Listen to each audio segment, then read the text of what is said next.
அன்பான தோழிகளுக்கு வணக்கம். Welcome to Madhavaram kitchen. நான் உங்கள் சாரதா சுந்தர பிரகாசம். இன்னைக்கு ஒரு சிக்கி, அதாவது வேர்க்கடலை பர்ஃபி, சிக்கின்னு சொல்லலாம், பர்ஃபின்னு சொல்லலாம், அதுதாங்க பண்ண போகிறேன். இப்போது இந்த கப்பால் ஒரு கப் வேர்க்கடலை எடுத்திருக்கேன் நான். இது வந்து கிராம் வைஸ் பார்த்திங்கன்னா ஒரு 150 கிராம் இருக்கும். இதை இது பச்சை வேர்க்கடலைங்க, பச்சை வேர்க்கடலை. இப்போ இதை நம்ம வறுத்துக்கலாம். இந்த பேன் சூடாகிடுச்சு. ஸ்டவ் ஆன் பண்ணி பேன் வச்சுருக்கேன். பேன் சூடாகிடுச்சு. இப்போது இதில் நம்ம வறுத்துக்கலாம். மீடியம் ஃப்ளேமில் வச்சு ஒரு ஒரு 10 நிமிஷம் கூட தேவைப்படாதுங்க, வறுபட்டுரும் சீக்கிரம்.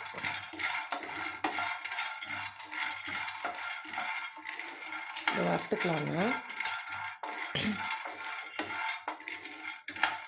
வேர்க்கடலை பர்ஃபி பிடிக்காதவங்க யாராவது இருக்கிறீங்களா? யாரும் இருக்க மாட்டாங்க. எல்லாருக்கும் ரொம்ப பிடிச்ச ரெசிபி வேர்க்கடலை பர்ஃபி. அதை நம்ம வீட்டிலவே நம்ம அழகாக செஞ்சுக்கலாங்க, ஈஸியாக செஞ்சுக்கலாம். இப்படி வறுபடும் போது கொஞ்சம் சூடு ஏறிச்சுனாவே இந்த வேர்க்கடலை ரெண்டாக உடைய ஆரம்பிக்கும்.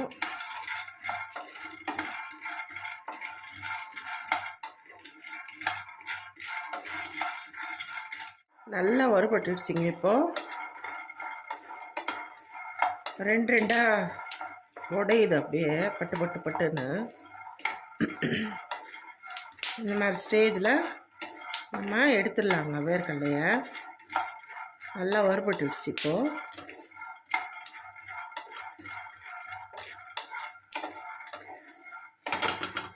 தோலெல்லாம் கூட கொஞ்சம் பிரிய ஆரம்பிக்குது. நல்லா வறுபட்டுடுச்சுங்க. இப்போ நம்ம இதை ஆஃப் பண்ணிடலாம். இந்த தட்டில் கொட்டிக்கலாங்க. நல்லா கொஞ்சம் நேரம் ஆறட்டும்.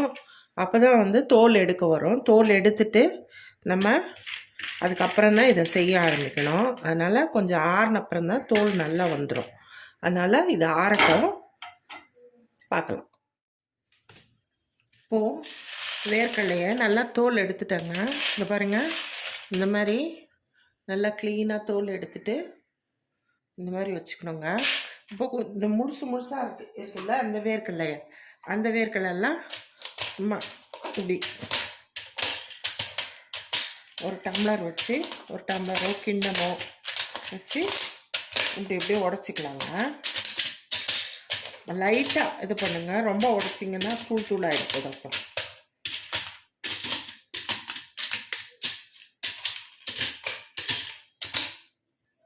இப்படி ரெண்டாக உடச்சி வச்சுக்கலாங்க. இது இப்படியே இருக்கட்டும். இப்போ நம்ம பாகு காய்ச்சிக்கலாம். ஸ்டவ் ஆன் பண்ணி பேன் ஒன்று வச்சுருக்காங்க. இப்போது நம்ம எந்த கப்பால் வேர்க்கடலை எடுத்துக்கிட்டோமோ அதே கப்பால் ஒரு கப் வெல்லம். இது கரெக்டாக இருக்குங்க. இந்த வெல்லத்தை நம்ம இதில் போட்டுக்கலாம்.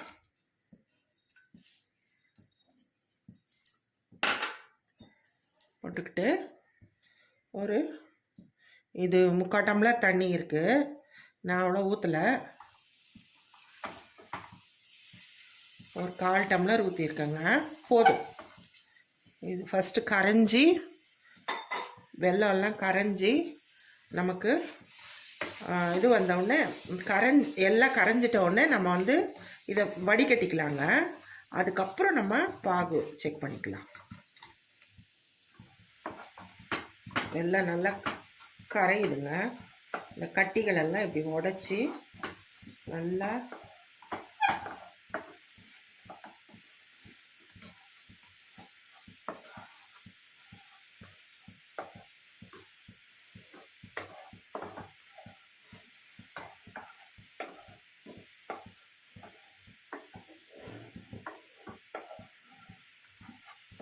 கட்டிகள் எல்லாம் கரைஞ்சிருச்சுங்க. இப்போ நம்ம ஸ்டவ் ஆஃப் பண்ணிவிட்டு இதை வடிகட்டிக்கலாம். இப்போ வடிகட்டிக்கலாங்க.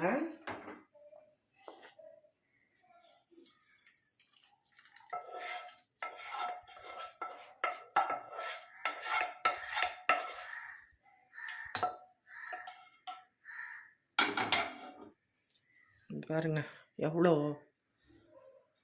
ஒரு மாதிரி ஃபைனாக இருக்குது. கல், மண், கருப்பு மண்.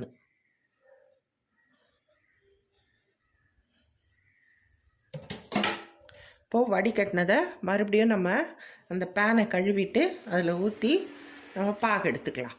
இப்போ ஸ்டவ் ஆன் பண்ணி பேன் வச்சுருக்கேங்க. இப்போ நம்ம வடிகட்டி வச்சுருக்கோம்ல, அதை இதில் ஊற்றிடலாம்.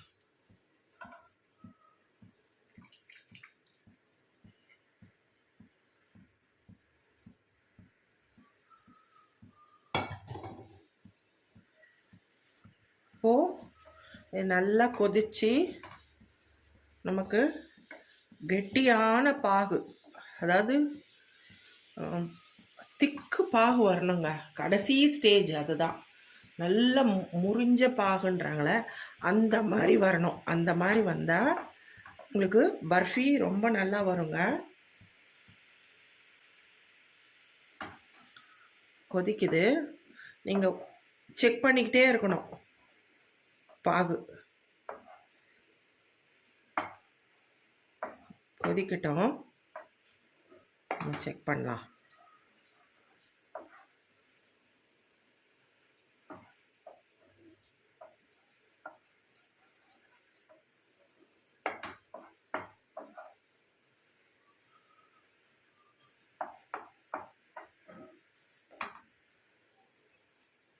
இந்த மாதிரி ஒரு கிண்ணத்தில் தண்ணி எடுத்துக்கலாங்க, ஒரு கப்பில். இப்போது இதில் ஊற்றி பார்க்கலாம். கரையுது. இப்போ இன்னும் பாகு வரல, அதனால் இது இன்னும் ஒரு 2-3 நிமிஷம் ஆகும். அது வரைக்கும் கொதிக்கட்டுங்க. இப்போ இந்த ஸ்டேஜில் செக் பண்ணி பார்க்கலாங்க.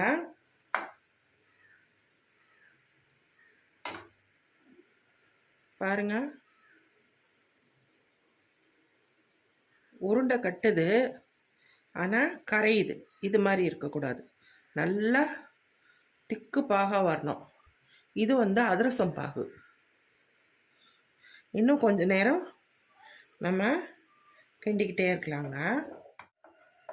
கலர் மாதிரி என்ன தேன் கலரில் வந்துருச்சு பாருங்கள். இந்த மாதிரி டார்க் கலரில் வந்துடும். நல்லா உங்களுக்கு முத்துன பாகு வந்ததுன்னா நல்ல டார்க் கலரில் வரும்.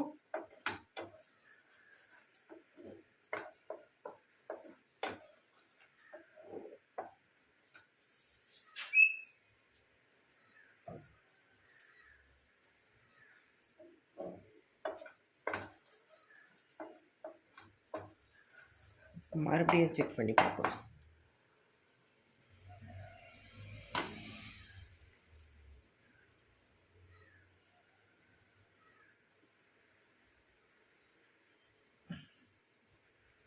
வருதுங்க, ஆனால் இன்னும் கொஞ்சம் நேரம் ஆகணும். இது மெத்துனே இருக்குது. இந்த மாதிரி மெத்துன்னு ஆகக்கூடாது, நல்லா கண்ணாடி மாதிரி ஆகணும். படக்குன்னு இப்போ இப்படி பண்ணி நம்ம இப்படி உடைச்சா படக்குன்னு உடையணும். அந்த மாதிரி பாகு எடுக்கணுங்க. இப்போ மறுபடியும் பார்க்கலாங்க.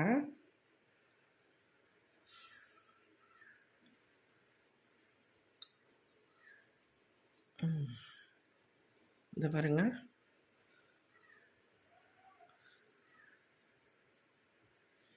இதுவும் மெத்துன்னு தான் இருக்குது. இன்னும் கொஞ்ச நேரம்.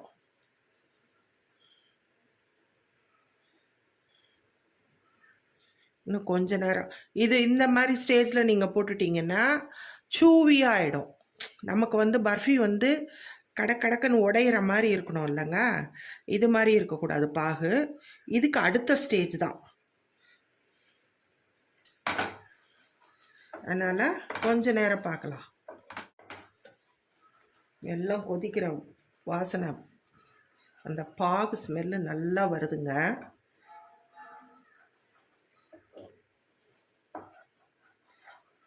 நமக்கு மத்தியானம் லஞ்சு சாப்பிட்டோடனே ஏதாவது ஒரு ஸ்வீட் சாப்பிட்ணுன்னு இருக்கும், வாய் அப்படி கேட்கும் நம்மன்னு. அப்போது இந்த பர்ஃபி செஞ்சு வச்சுக்கிட்டிங்கன்னு வச்சுக்கோங்களேன், இது ஒரு 10-15 நாளைக்கு இருக்குங்க. நீங்கள் ஒன்றுமே கெட்டே போகாது. அந்த சமயத்தில் நீங்கள் ஒரு பர்ஃபி எடுத்து சாப்பிட்டோங்கன்னா அந்த ஸ்வீட் சாப்பிட்ட திருப்தி இருக்கும் நமக்கு. நல்லா இருக்குங்க. குழந்தைங்களுக்கும் கொடுக்கலாம், ரொம்ப நல்லது. இதில் நம்ம வெல்லம் சேர்த்துருக்கோம், வெல்லத்தில் அயன் இருக்குது. இப்போ செக் பண்ணிக்கலாம். அதே மாதிரி வேர்க்கடலை வந்து நல்ல புரோட்டீன்.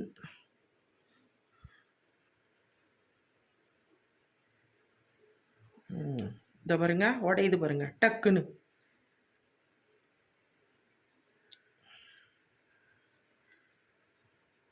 கேட்குதா இல்லைன்னா நான் இப்போது ஃப்ளேமை நல்லா இது பண்ணிவிடுங்க, ஏன்னா தீஞ்சு போகிறதுக்கு. இது பாருங்க, இதை நான் இந்த பிளேட்டில் சத்தம் கேட்டது இல்லை, அந்த மாதிரி வரணுங்க.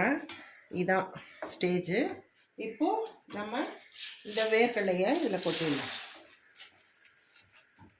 கொட்டிட்டு ஃப்ளேம் ஆஃப் பண்ணிவிடுங்க. ஆஃப் பண்ணிவிட்டு நல்லா கிண்டிடுங்க.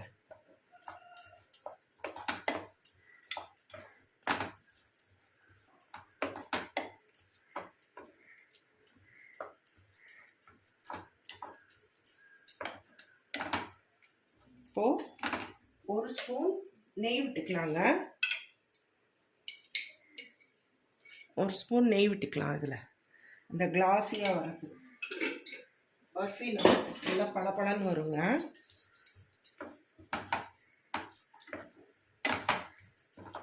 அவ்வளோதான். இப்போது இதை இந்த தட்டில் கொட்டிடலாங்க. நான் இந்த மாதிரி ஒரு தட்டை எடுத்து இதில் நெய் பூசி வச்சுருக்கேங்க. இப்போது இந்த தட்டில் இதை கொட்டிடலாம்.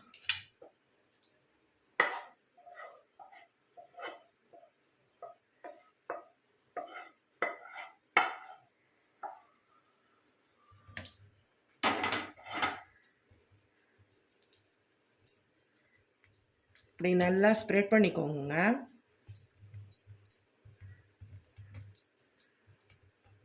இது கொஞ்ச நேரத்தில் திக்காயிடும். நான் இந்த பூரிக்கட்டைக்கு கொஞ்சம் நெய் பூசிட்டு இதை இப்படி நம்ம தின்னாக தேய்ச்சி விட்டுக்கலாம். பர்ஃபி கட் பண்ணுறதுக்கு நமக்கு நல்லாயிருக்கும்.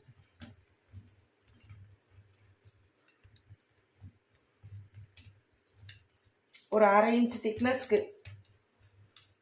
கடையிலெல்லாம் பர்ஃபி எவ்வளோ மெலிசாக இருக்குது, அந்த மாதிரி தேய்ச்சி விட்டுக்கலாங்க.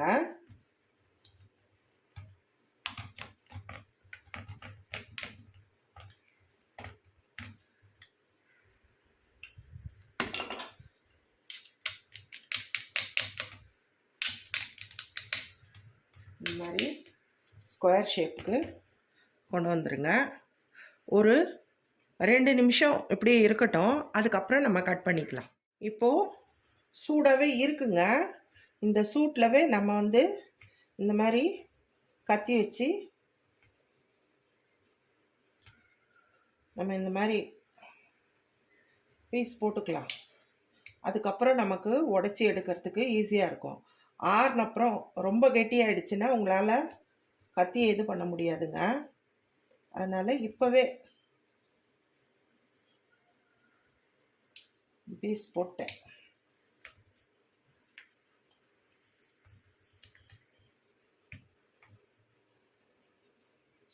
இந்த மாதிரி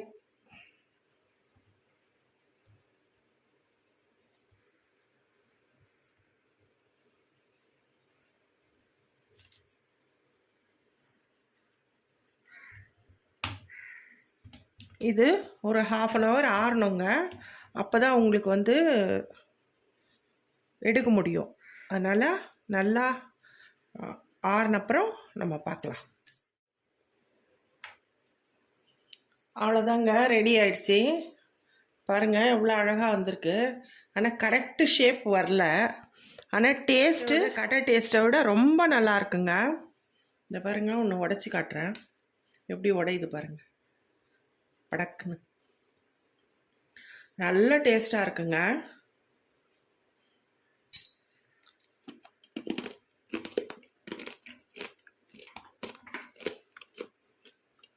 ஷேப் வரலன்னா என்னங்க, நம்ம வீட்டில் தானே செய்கிறோம், நம்ம தானே சாப்பிட போகிறோம். நம்ம ஃப்ரெண்ட்ஸுங்களுக்கும் கொடுக்கலாங்க. அவங்களும் ஒன்றும் நினச்சிக்க மாட்டாங்க ஷேப்பெல்லாம் வரலன்னு. அதனால் நம்ம கையால் நம்ம வீட்டில் நம்ம ஆரோக்கியமாக சுத்தமாக நம்ம செய்கிறது நல்லாயிருக்கும். அதுவே ஒரு திருப்தியை தரும். மத்தியானம் லஞ்சு சாப்பிட்டுட்டு ஏதாவது ஸ்வீட்டாக சாப்பிட்ணுன்னு வச்சுக்கோங்க, இதை ஒன்று சாப்பிட்டிங்கன்னாவே போதும். இதில் வெல்லம், அது அயன், வெல்லம் ரொம்ப நல்லது நமக்கு. அதே மாதிரி வேர்க்கடலை ப்ரோட்டீன். அதனால் டெய்லி ஒரு பீஸ் சாப்பிட்டிங்கன்னா ரொம்ப நல்லா இருக்குங்க. நம்ம கையால் செஞ்சது ரொம்ப நல்லா வந்திருக்குங்க. நான் கட் பண்ணேன், இருந்தாலும் அந்த கரெக்டாக அந்த கத்தியில் இம்ப்ரெஷன் போய் விழலை போல இருக்குது. அதனால் ஷேப் வரல. அதனால் உடச்சி வச்சுருக்கேன். நல்லாயிருக்கு பாருங்கள், ரொம்ப நல்லாயிருக்கு. டேஸ்ட் அருமையாக இருக்குதுங்க. கடையை விட ரொம்ப நல்லாயிருக்கு. இதையே நீங்கள் உருண்டை கூட பிடிச்சிடலாம். ஆனால் கடகடான்னு பிடிக்கணும். கையில் நெய் தடவிக்கிட்டு சூடாக இருக்கும்போதே கடகடான்னு உருண்டை பிடிக்கணும். அது இன்னொரு நாளைக்கு அப்லோட் பண்ணுறேன் அந்த இது ரொம்ப நல்லா இருக்குங்க. நீங்கள் இதே மாதிரி செஞ்சு பாருங்கள்.